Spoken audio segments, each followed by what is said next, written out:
Hello, good morning, student. How are you? Welcome in online classes. Today we are continuing our first chapter. So in previous class we have discussed basic agricultural practices of crop production. तो crop production करने के लिए जो basic agriculture practices है वो अपने previous class के अंदर डिस्कस किया था। तो हमने कुल 7 स्टेप्स बताए थे।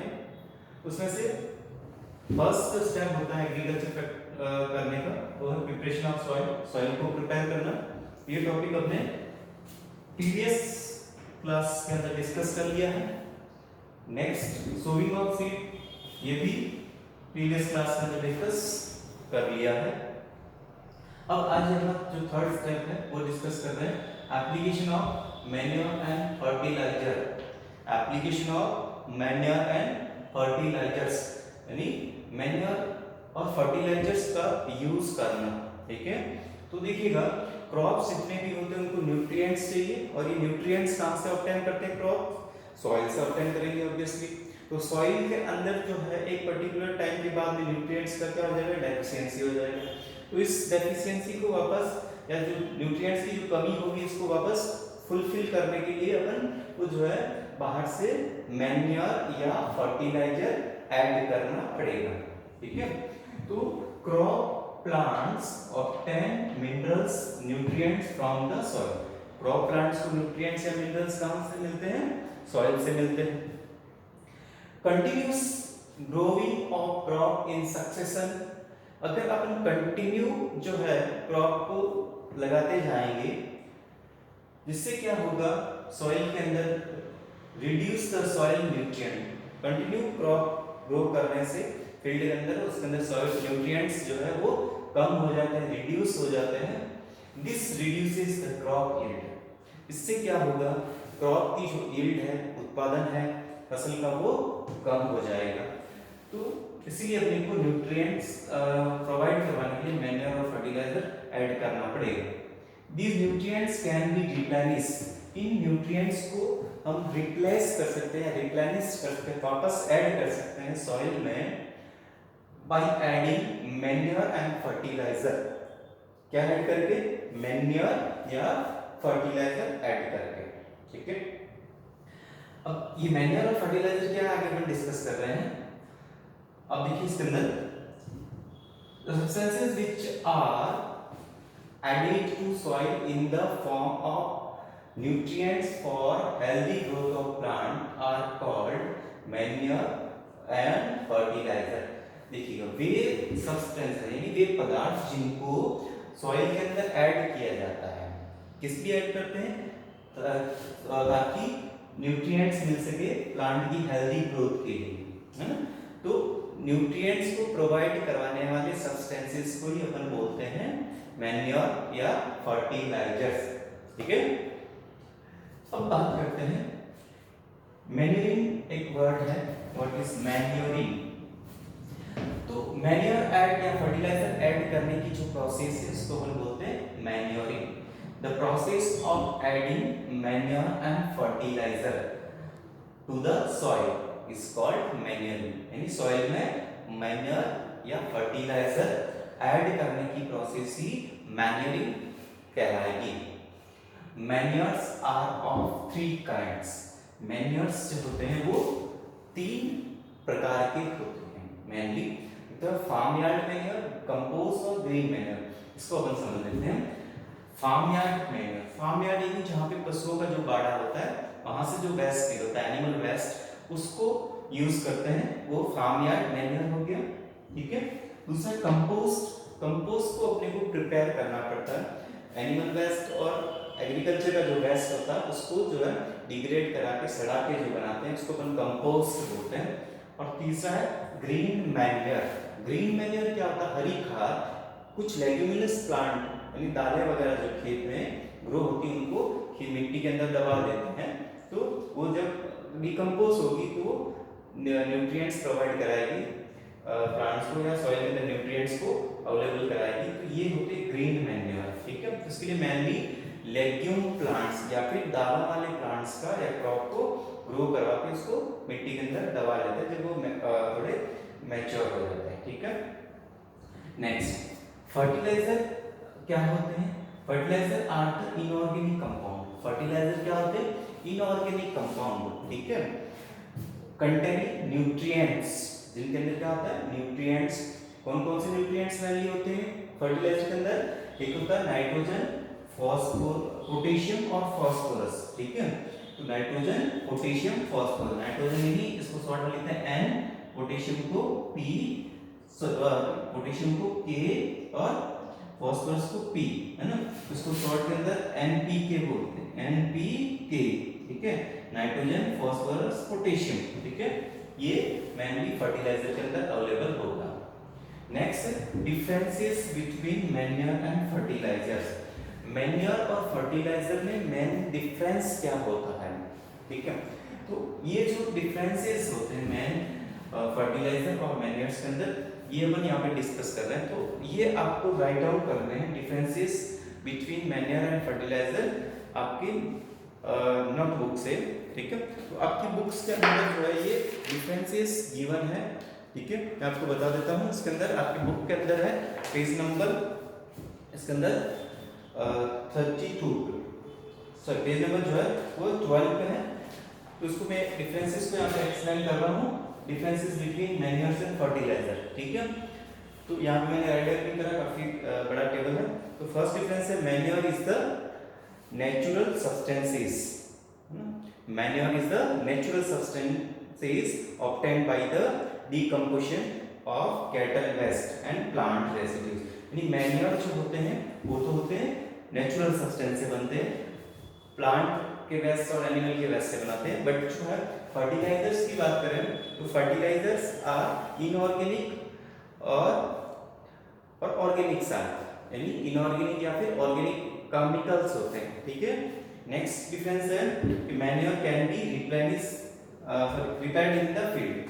मैन्योर को जो है अपन खेत के अंदर ही प्रिपेयर कर सकते हैं, बट फर्टिलाइजर को जो है वो फैक्ट्रीज के अंदर प्रिपेयर करते हैं। नेक्स्ट है मैन्योर जो है वो इंप्रूव करते हैं सॉइल की फर्टिलिटी को और सॉइल के टेक्सचर को इंप्रूव करते हैं, क्वालिटी को इंप्रूव करते हैं, ठीक है। और बट जो है फर्टिलाइजर्स जो होते हैं वो सॉइल के अंदर ह्यूमस प्रोवाइड नहीं कर पाते हैं, सॉइल की फर्टिलिटी को एक लॉन्ग टाइम के बाद में रिड्यूस करते हैं, ठीक है। तो मैन्योर जो है वो बेटर होते हैं कंपेयर टू फर्टिलाइजर, क्योंकि ये ह्यूमस प्रोवाइड करते हैं मैन्योर। नेक्स्ट जो है मैन्योर जो है वो सॉइल की जो वाटर को रिटेंशन या फिर वाटर को जो है होल्ड करने की कैपेसिटी है उसको बढ़ाते हैं, बट जो है फर्टिलाइजर इसको रिड्यूस कर देते हैं, ठीक है। Next slowly absorb by the plant. Manure जो है वो धीरे से धीरे एब्जॉर्ब होते हैं, ये बहुत फास्ट एब्जॉर्ब हो जाते हैं, ठीक है।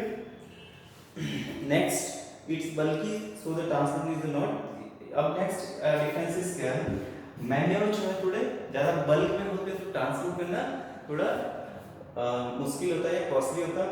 फर्टिलाइजर जो है वो कम बल्क में होते हैं, कम मात्रा के अंदर भी डालेंगे तो वो ज्यादा काम करेगा, इसलिए इसका ट्रांसपोर्टेशन इजी हो जाता है, ठीक है।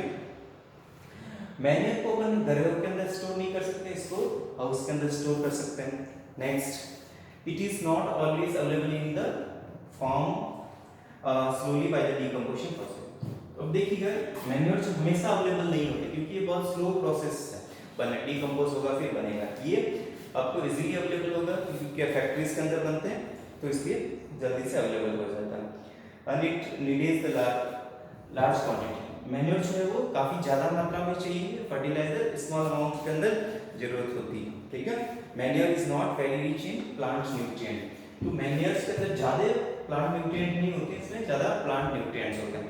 बट जो है इसके अंदर हैजार्डस इफेक्ट ऑफ फर्टिलाइजर्स आपको देखने को मिलेगा कि फर्टिलाइजर्स जो भी होते हैं उनका नुकसान होता है सॉइल के अंदर, क्योंकि कंटिन्यू यूज करने से फर्टिलाइजर का सॉइल का जो फर्टिलिटी है वो कम हो जाता है, सॉइल हार्ड हो जाती है, वाटर होल्डिंग कैपेसिटी कम हो जाती है। बट मैन्योर जो है वो सॉइल के लिए ज्यादा बेनिफिशियल है, तो बेटर कौन सा हो गया, मैन्योर हो गया। ठीक है, तो ये डिफरेंसेस आप खुद से राइट डाउन कर लीजिएगा। नेक्स्ट जो है और कौन कौन से मेथड या तरीका हो सकता है सॉइल के अंदर न्यूट्रिएंट्स को रिप्लेस करने का। तो another method to overcome the problem of soil deficiency is called mixed cropping. तो सेकंड जो मेथड हो गया इसके अंदर सॉइल के अंदर न्यूट्रिएंट्स को रिप्लेस करने का, वो है मिक्स्ड क्रॉपिंग। तो पहला तो अपना एक तरीका तो ये हो सकता है कि अपन मैन्योर और फर्टिलाइजर ऐड करें, ठीक है। दूसरा तरीका ये हो गया मिक्स्ड क्रॉपिंग, ठीक है। मिक्स्ड क्रॉपिंग के अंदर क्या होता है कि एक साथ में दो अलग अलग तरह की क्रॉप को लगाया जाता है एक ही फील्ड में। तो the practice of growing of two और मोर क्रॉप्स, यानी दो या दो से ज्यादा क्रॉप को साइमल्टेनियसली सेम फील्ड पर ग्रो करने का जो प्रोसेस होता है उसको हम बोलते हैं मिक्स्ड क्रॉपिंग। क्या बोलेंगे, मिक्स्ड क्रॉपिंग, ठीक है, मिश्रित खेती बोलते हैं। जैसे हमने एग्जांपल लिया है यहाँ पे सीरियल्स क्रॉप, जैसे अनाज वाली फसलें हैं, जैसे व्हीट ले लिया, उसके साथ में जो लेग्यूमिनस क्रॉप मोस्टली जो है दालें को ही हम ग्रो करवाते हैं न्यूट्रिएंट्स को रिप्लेस करने के लिए। तो लेग्यूमिनस क्रॉप जैसे ग्रेन ले लिया, चना, यानी गेहूं के साथ में चना, ठीक है। तो लेग्यूमिनस प्लांट क्या करेगा, जो सॉइल के अंदर जो नाइट्रोजन का कम अमाउंट है उसको वापस कंपेंसेट करेगा, यानी बराबर कर लेगा। लेग्यूम प्लांट के अंदर क्या होता है, इनकी जो लेग्यूम प्लांट्स की जो रूट होती है, उनकी रूट्स के अंदर ऐसे कुछ बैक्टीरियाज होते हैं, ठीक है। ये बैक्टीरिया नोड्स की ये नोड्स होती है, रूट नोड होती है, रूट के अंदर ये कांटे जैसी नजर आती है। इनके अंदर जो बैक्टीरिया होते हैं राइजोबियम बैक्टीरिया। कौन सा बैक्टीरिया है, राइजोबियम। ये राइजोबियम बैक्टीरिया जो होते हैं ये सॉइल के अंदर क्या करते हैं कि एनवायरनमेंट का जो नाइट्रोजन है उसको यूज करके उसको नाइट्रोजन के कंपाउंड में बदल देते हैं, और ये कंपाउंड जो है वाटर सॉल्युबल होते हैं जिनको प्लांट यूटिलाइज कर सकते हैं। तो इस तरह से लेग्यूम प्लांट सॉइल की फर्टिलिटी को बढ़ाते हैं और नाइट्रोजन को जो है कंपेंसेट करते हैं, बराबर कर लेते हैं जो पहले कम हो गए उसको, ठीक है। या फिर जो नाइट्रोजन जो है वो क्रॉप ये सीरियल क्रॉप यूज कर रहे हैं उसको वापस ये बराबर कर देते हैं।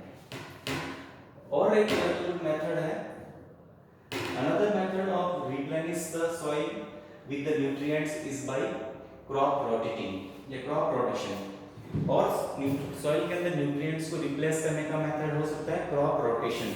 देखिएगा क्रॉप रोटेशन क्या होगा, क्रॉप को रोटेट करना। रोटेट करने का मतलब यहाँ पे कि एक फील्ड पे एक टाइम कोई एक टाइप की क्रॉप लगी तो नेक्स्ट टाइम दूसरे टाइप की क्रॉप लगाते हैं। मोस्टली जो है अनाज लगाने से तो उसके बाद लेग्यूम वाले प्लांट लगाते हैं ताकि उसके अंदर उसकी फर्टिलिटी मेंटेन रहे। जैसे एक एग्जांपल, हाँ, तो ये क्या होता है कि crop rotation is the method of growing different crop alternately on the same field. एक फील्ड पे अलग अलग टाइप की क्रॉप को लगाने का जो मेथड है उसको हम क्रॉप रोटेशन बोलते हैं। नेक्स्ट है इरिगेशन, ठीक है। अगला जो एग्रीकल्चर प्रैक्टिसेस का जो स्टेप आएगा वो है इरिगेशन। तो इरिगेशन के अंदर क्या होता है, यानी सिंचाई करना, ठीक है। तो सप्लाई करते हैं वाटर की, है ना, in crop to the crop.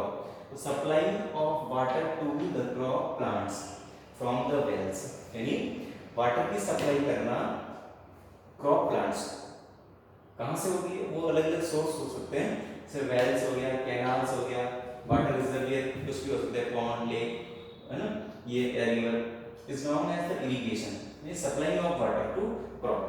तो एक डेफिनेट टाइम इंटरवल के बाद में वाटर की सप्लाई करना क्या है, इरिगेशन। इसको ऐसे भी लिख सकते हैं, supply of water to the crop plants after a particular time interval, ठीक है। नेक्स्ट देखिएगा, इरिगेशन जो है वो डिपेंड करेगा क्रॉप पे, सीजन पे और सॉइल पे। तो the time and frequency of irrigation, यानी कितनी बार देना है, कब कब देना है पानी, तो ये डिपेंड किस पे कर रहा है, एक तो क्रॉप टू क्रॉप, अलग अलग क्रॉप को जो है वो अलग अलग अमाउंट के अंदर पानी चाहिए, अलग अलग टाइम पे कितनी बार देना है वो क्रॉप पे डिपेंड करेगा। या फिर सॉइल पे डिपेंड करता है किस टाइप की सॉइल है, सॉइल के अंदर उसकी वाटर होल्डिंग कैपेसिटी कितनी है उस पर डिपेंड करेगा। और तीसरा सीजन टू सीजन, यानी अलग अलग सीजन पे भी डिपेंड करेगा। जैसे मान लीजिएगा जो है विंटर सीजन है तो कम चाहिए, समर सीजन है तो ज़्यादा पानी चाहिए, ठीक है। तो ये डिपेंड करेगा क्रॉप पे, सॉइल पे और सीजन पे। आगे समझिए। अब नेक्स्ट लेते मेथड ऑफ इरिगेशन। इरिगेशन के कौन कौन से मेथड है, सिंचाई के कौन कौन से मेथड है? तो मेनली 2 मेथड्स है। एक तो ट्रेडिशनल मेथड, परंपरागत जो टाइप के थे सिंचाई के, उसके अंदर कौन कौन से आते हैं? पुली सिस्टम या मोट। इसका आपके बुक के अंदर पिक्चर्स दे रखे हैं, उसको आप देखोगे समझ में आ जाएगा। पुली सिस्टम या मोट, चैन पंप और रट या बरसिंग व्हील और डेकली, ये जो है वो परंपरागत मेथड है, इरिगेशन की सिंचाई करने के लिए काम आते थे। मॉडर्न मेथड के अंदर अगर देखें, आधुनिक तरीके के अंदर सिंचाई करने के, वो है स्प्रिंकलर सिस्टम और ड्रिप इरिगेशन सिस्टम है। तो ड्रिप स्प्रिंकलर सिस्टम के अंदर क्या होगा, फुहारे से जो पानी वो क्रॉप के ऊपर छिड़काव होता है, और ड्रिप इरिगेशन सिस्टम के अंदर पानी जो है वो एक एक ड्रॉप बाय ड्रॉप प्लांट की रूट तक पहुंचाया जाता है, ठीक है। तो ये मॉडर्न मेथड हो गया इरिगेशन। तो यहाँ तक हमने आज समझा एग्रीकल्चर प्रैक्टिसेस के जो है 4 स्टेप अपने समझ लिए।